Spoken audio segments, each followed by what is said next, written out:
All right, Alabama Senator Tommy Tuberville joins us now. And, sir, it's good to have you back on. You met with Pete Hegseth this week. You're voting to confirm him to run defense. Why?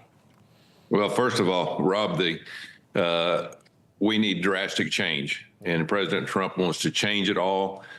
This will be our last chance. The problem that we've had since Bill Clinton, he tried to destroy the military. George Bush kind of got it back on track. Barack Obama really went for the jugular and really did a lot of damage to our military, pushing all these quotas and critical race theory. Now Joe Biden has come in after President Trump revived it to a certain point. He has absolutely tried to put us under. So we need a total change. I really like Pete Hegseth simply for the fact that the age that he is, he's 44 years old. He can communicate with a warfighter.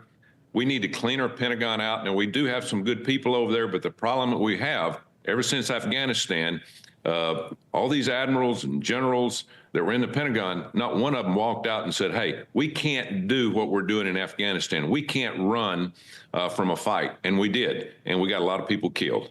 And so a lot of people need to pay the price for this. Pete Hegseth will do the job. He understands it. 20-year warfighter, business guy, well-educated. He's not a general, and I love that. We need a drill sergeant. We don't need a general in the Pentagon to run the DOD from now on. Well, we talked about how the military has been decimated under a number of Democrat presidents. What exactly do you think they want to do to our military? What was the goal of Obama? Because Hegseth talks a lot about this, too, about how the decimation, I think, of the morale, I think, is a big part of it. I think the morale is a huge problem in our military right now. You can see that with recruitment. What do you think they were trying to do? Well, they're trying to destroy it from within. And again, it all goes back to the quotas, the racial quotas. They wanted people to dislike each other.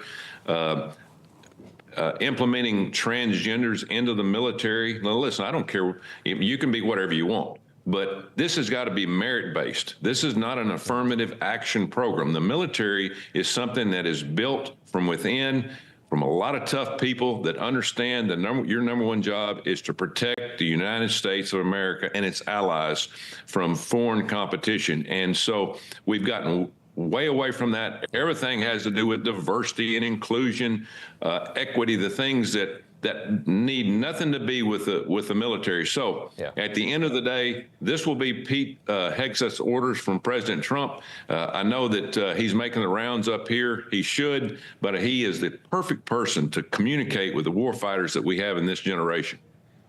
You know, we just had an election, and we had Trump winning a landslide victory. He won all the swing states. I think a big part of his mandate is securing the country better and making these kinds of changes. You know, I really think that was a big part of it, especially after what we saw in Afghanistan. And the man that he has chosen, and he could pick anybody he wants to do that, you know, is this 44-year-old, former TV host that he believes has something, who's done a lot of other things and is very connected to the military. And Hegseth right now is on the ropes over what, by my estimation, is a very, very questionable sex assault allegation that seems to be full of holes. And I just can't help but think, I mean, it feels very Kavanaugh-esque. It just feels like this is not the way this process is supposed to work. You know, a ridiculous accusation flies in that makes no sense and is going to derail somebody that has a mandate to change our military for the better, which is such a big job. Exactly, Robin. And first of all, is he a patriot? 110%. Yeah. He's paid his dues. He understands it. He's written books. He's given speeches all over the country. He's been on television. I think even a lot of my Republican colleagues can't get over the fact that, hey, well, he's actually had a job being a commentator on TV. That has nothing to do with it. Yeah. What he did before that, his education, his business mind, the things that he's done in the military, 2 wars that he's fought in, and was a decorated soldier. So let's get over that point.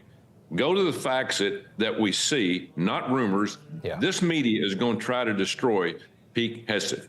It's going to try to destroy him. Yeah. Just like, as you said, Kavanaugh. They're going to try to destroy Patel. They're going to do everything they possibly can because they know that Kash Patel and Pete Hegseth are the answer to the problems that we have in Washington, D.C. when it comes to the military and the Department of Justice.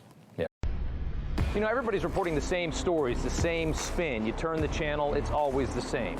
But not us. We're different. We report the real news. No spin, just the facts. Turn to us, and you won't turn back. Tune in to Rob Schmitt tonight on Newsmax.